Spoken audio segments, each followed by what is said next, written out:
Hello? Hello? Hey! Thanks for taking the job on such short notice. I hope you had a chance to rest up a bit before starting your shift, because you're in for a long night. I'm not sure how long you need to fill out from Jake's spot, but you shouldn't be working this shift for any longer than a week. Again, you're really doing us a solid. And I know this is the last thing you want to listen to right now, but I am sort of legally obligated to read you some stuff the company sent me. There are some important instructions from the higher-ups here too, though, so you really should listen to this. So don't worry, I'll try to keep it brief. Greetings, new employee, and welcome to your first night shift at Non-Player Cooperative State-of-the-Art Containment Facility. Opened on February 26, 2018, during our early operational years for the purpose of building NPCs, this facility has since been converted to an underground long-term storage bunker. We at Non-Player Cooperative strive to innovate and drive the world of robotics to new heights. In our revolutionary journey for the advance of artificial intelligence, okay, hold on. Let me just paraphrase the rest of this to you. So, basically, the company had a rough start, and a few of the early robots we created weren't up to par, at least not with modern standards. So, in retiring them, we stored them down here out of the public site. As far as the world is aware, these robots do not exist anymore, and part of your job is to defend that secret. It's written to the NDA you signed, so that means no photography or loop slips, okay? If anything leaks, we'll know who it was. You understand? Now, on the topic of the robots keeping you company, like I said, they're rejects from the early days. I know you're probably wondering why we store them down here instead of just scrapping them or something. And trust me, I wish I knew too. We generally scrap older models. Actually, the 5 in this building aren't the only ones you've ever retired. It's just that the company seems to insist that we don't touch these ones specifically. Whatever, I guess. Again, we don't want any of these things to see the light of day, and we really don't want the light of day to see them. Hence why I'm stressing the secrecy part of all this. Just check on them, and make sure no one attempts to enter or exit. Sounds simple, right? I mean, honestly, it's a pretty comfortable shift. You have a computer with access to the facility's camera system, a flashlight, and some nice climate control so you don't feel uncomfortable. Is there anything else? Oh, right, I should mention that the robots in the facility might get up and start walking around during the night. They're harmless, of course.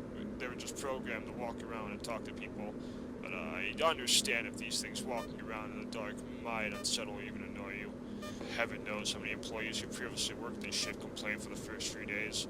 If they do end up approaching your office and you want them to go away, your flashlight will do the job. If you hear one stopping around the entrance, just walk over and light them up. They hesitate to enter a room if someone's in it, so if you know there's one in the hallway, I suggest not entering the back room until you're done with them.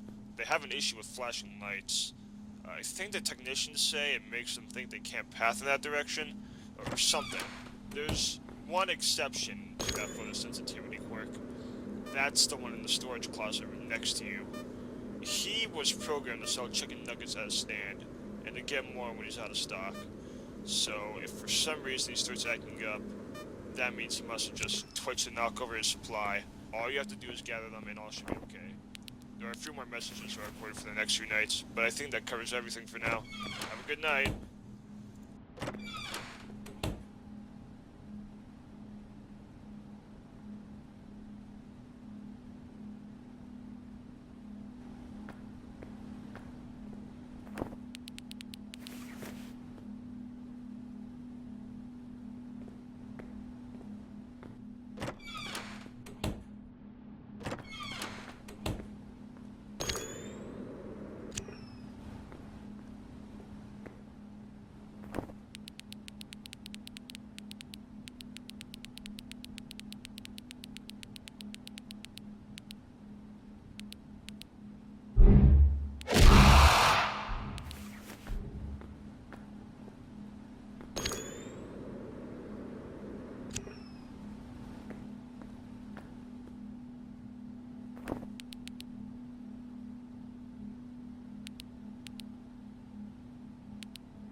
What's up?